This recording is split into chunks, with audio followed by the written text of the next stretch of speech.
Professor Powis, every one of the 44,000 deaths in the UK is a tragedy.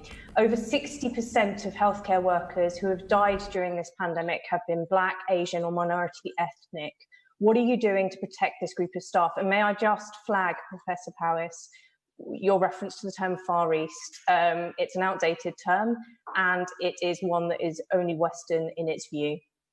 Thank you for pointing that out, and apologies. So on the issue of our staff who are at greater risk of COVID, and of course our BAME colleagues are a particular risk group. There are other risk groups as well, as you know from the evidence that we have learned on this.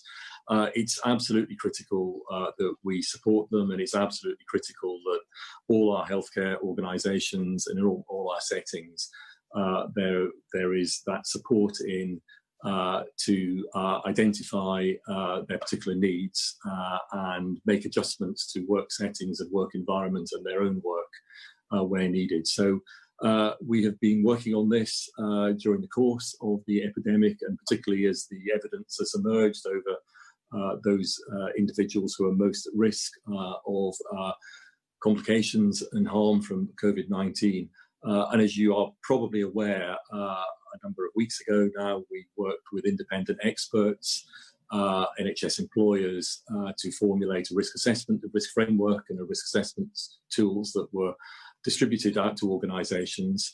And we've been asking organisations where they haven't completed those risk assessments to complete them in the next few weeks. And that's a really important conversation, really important process with individual members of staff, because of course individual risk can only be judged in the context of an individual's personal work circumstances.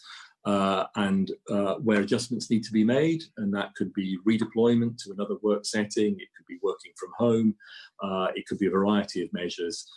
We have asked organisations to go through that process and ensure that all staff who have increased risk have that conversation and have that opportunity to adjust their working environment to minimise risk.